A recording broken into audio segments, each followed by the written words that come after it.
वीर पांडे जी, राधे राधे महाराज जी। महाराज जी, सृष्टि की रचना से पहले भी भगवान ही थे, सृष्टि के अंत में भी भगवान ही रहेंगे, तो जब भगवान अपने आप में खेल रहे हैं तो भगवत प्राप्ति किसको होती है? भ्रम का नाश। किसका प्रश्न? भ्रम का नाश। जैसे अपने को भ्रम हो गया कि मैं मनुष्य हूं, मैं देह हूं, इस भ्रम का नाश हो गया। आत्म तत्व तो जैसा था वैसा ही है, वैसा ही रहेगा। जा सुकृपा सब भ्रम मिट जाई, गिरजा सोई कृपालु रघुराई। कृपाल भगवान की आराधना करने से भ्रम का नाश हो जाता है। तो जो मैं तत्व है वो श्री कृष्ण था, श्री कृष्ण है, श्री कृष्ण रहेगा। उसको हम भूल गए। अब आप अपने को बालक समझते हैं, कोई जवान समझता है, कोई बूढ़ा समझता है, कोई स्त्री समझता है, कोई अच्छा समझता है, कोई बुरा समझता है। ये समझ हटा देनी है। साधना से समझ हट जाती है और मैं ब्रह्म स्वरूप हूँ, भगवत स्वरूप हूँ, ये भाव आ जाता है। समझ रहे हो ना? तो केवल भ्रम का नाश होता है। साधना भ्रम का नाश करती है। भ्रम नष्ट हुआ, जो था वही प्रकाशित हो गया। कोई नया साधना से कोई नया निर्माण थोड़ी हुआ, भ्रम का नाश हो गया।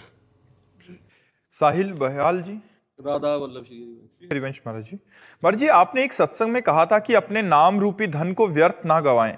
मैं ये जानना चाहता हूं कि मैं जो भी नाम जप करता हूं उसके प्रति मेरी कुछ मांगने की तमन्ना नहीं होती। मुझे बनाए रखने के लिए मेरा नाम जब व्यर्थ ना हो, इसके लिए मुझे क्या करना चाहिए महाराज जी? भगवान को अर्पित करना चाहिए, भगवान की बैंक में जमा करना चाहिए। इससे जगत मंगल होगा आपके द्वारा। जैसे आपने कोई कामना नहीं की ना, जैसे हमारी भारतीय बैंक में पैसा आप जमा कर दो और आप उसे ना निकालो और आप अपने नाम से भी डिलीट कर दो, तो वो पूरा हमारे भारत के लिए होगा, वो पूरे भारत के खर्चा के लिए होगा। तो आपका तो वैसे पूरे भारत का पुण्य लग गया। आप खर्चा करते तो आपके ही केवल काम में आता। तो ऐसा ही संत जन करते हैं। जो संत जन है अपने जीवन भर का भजन जगत मंगल के लिए दे देते हैं।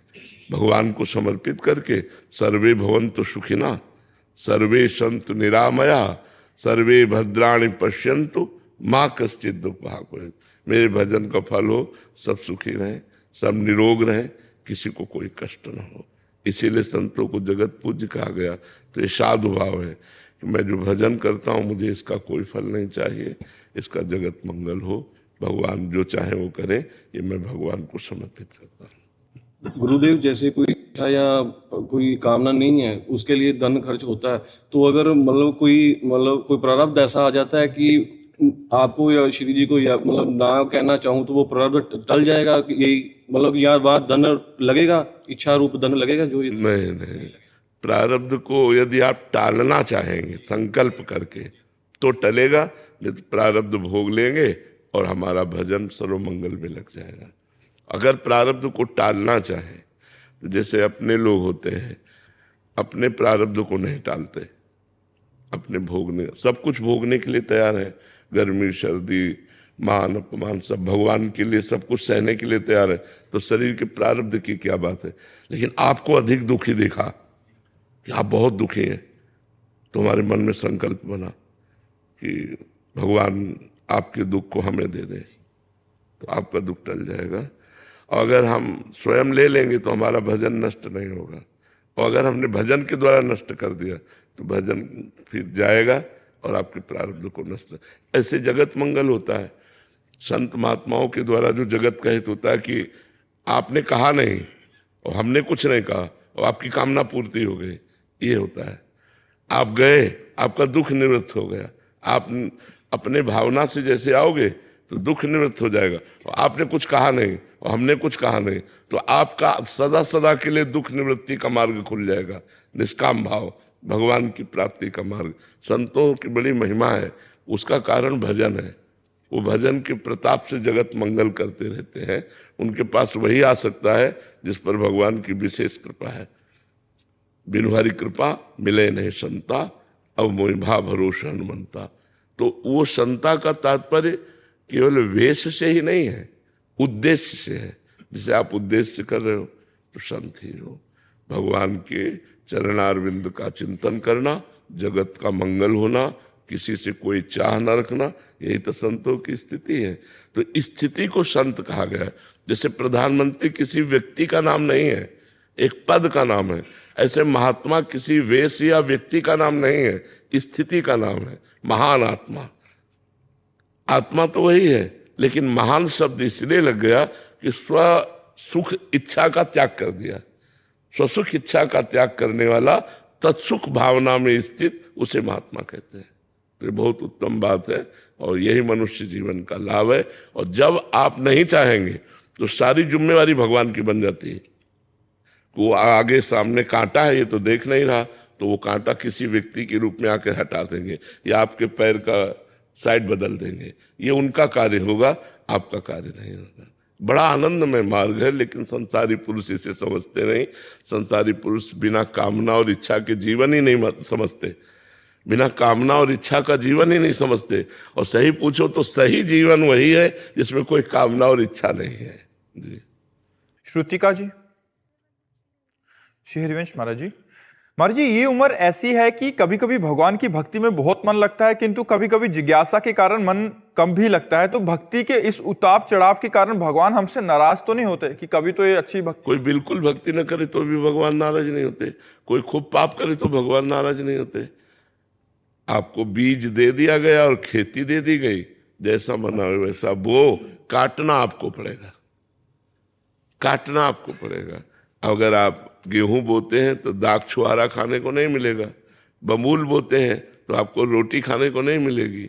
जो बोंगे वही आपको प्राप्त होगा। तो जैसे हम भजन कर रहे हैं, भजन में कभी कमी आ रही है, कभी अच्छा भजन हो रहा है, ये तो साधक की दिनचर्या के अंतर्गत है।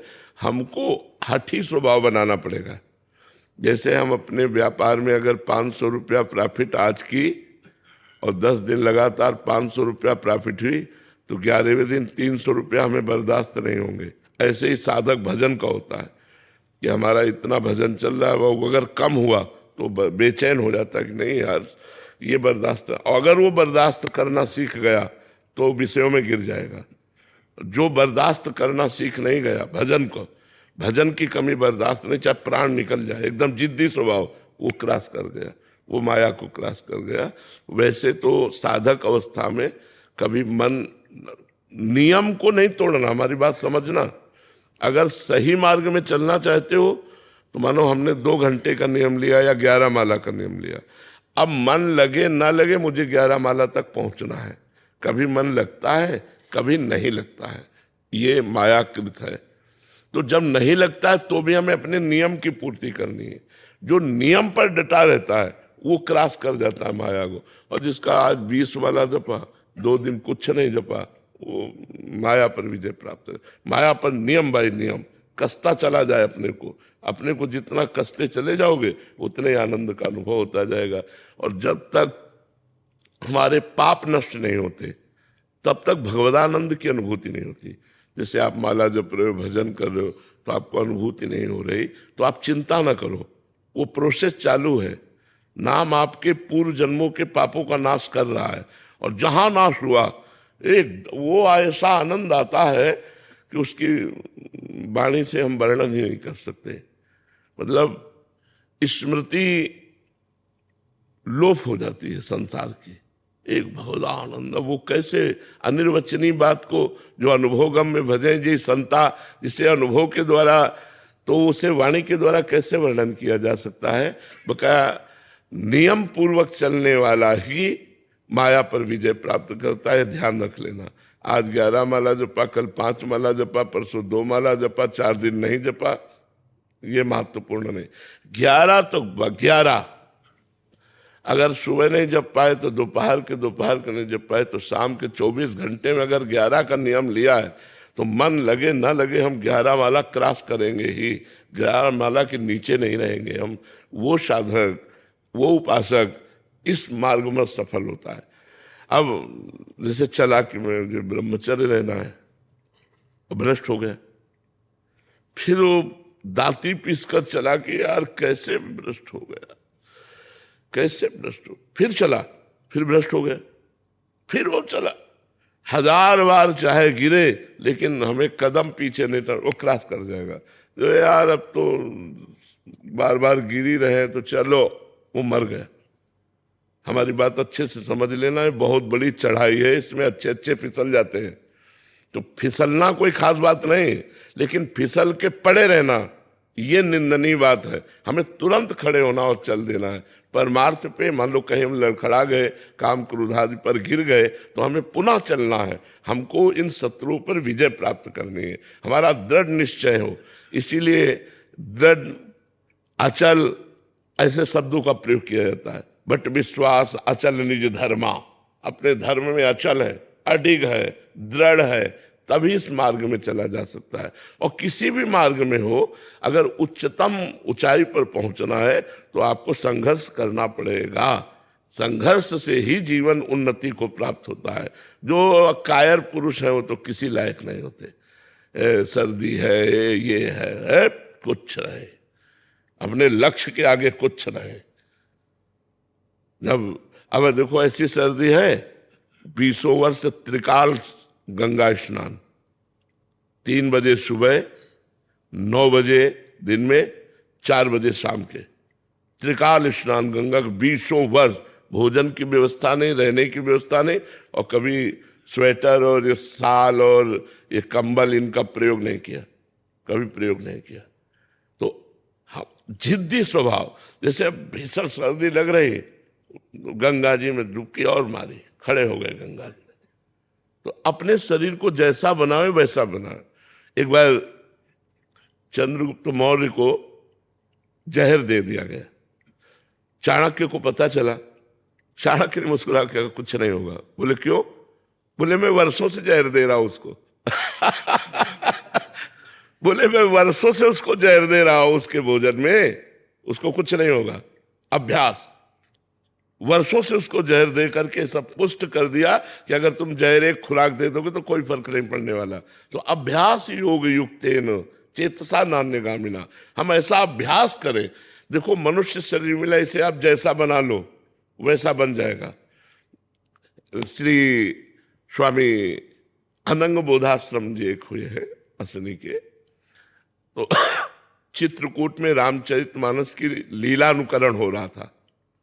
लीलानुकरण, उसमें लीलानुकरण में भगवान राम 14 वर्ष के लिए वनवास के लिए कपड़े उतार रहे थे, और वो बालक थे, स्कूल में पढ़ते थे। उन्होंने जे ही देखा कि भगवान राम के वस्त्र उतार कर वनवासी वस्त्र, तो उनका अब मैं घर नहीं जाऊंगा। संस्कारी महापुरुष थे, भाग पड़े, गंगा का किनारा पकड़ा। तो असनी है फतेहपुर जिले में, श्री स्वामी शंकरानंद जी महाराज बड़े सिद्ध महापुरुष थे। तो उनका आकर्षण हुआ, उनके पास रुके और कहा स्वामी जी मैं संन्यास लेना चाहता हूँ। बोले इतनी छोटी अवस्था में? बोले आपको प्रण करके कहता हूँ कि कभी कोई त्रुटि नहीं होगी। तो उन्होंने सब संतों से सलाह की और संन्यास, जे संन्यास दिया जाता है तो नंगे कर दिया जाता है, दिगंबर कर दिया जाता है। गंगा जी में खड़े करके सारे वस्त्र हटाकर पूछा जाता है आपका कौन? तो भगवान नारायण के सिवा कोई नहीं। बड़ा कारुणिक प्रसंग होता है उस समय संन्यास में। तो जब वो दिगंबर करके संन्यास दे के और लंगोटी देने लगे तो उनका नहीं गुरुजी, बस अब दिगंबर कर दिया तो अब अंबर धारण नहीं करेंगे, अब वस्त्र धारण नहीं करेंगे। आजीवन वैसे ही आजीवन, न कभी किसी छत के नीचे रुके, गंगा जी की बालू में ही पड़े रहते। तप्त बालू, गर्मियों में देखो कितनी तपती हुई बालू की पैर नहीं रख सकते, और ऐसी ठंडियों में ऐसे खुले। तो स्वामी धर्म सम्राट करपात्री जी कहते अगर सचल ब्रह्म का दर्शन करना है तो असनी चले जाओ, गंगा की रेती में पड़ा है। रात दिन अभ्यास योग युक्त, गर्मी सर्दी वर्षा खुले शरीर सहते। अब अरे सर्दी, वीर पुरुष का भी, अब देखो हमारे भारत के सैनिक हिमालय में खड़े कर दिए जाए तो हिमालय में खड़े हैं, बर्फ में, सीधे बर्फ में, वही गला के पीना, उसी में जीना, किस लिए? हमारे देश की रक्षा के लिए।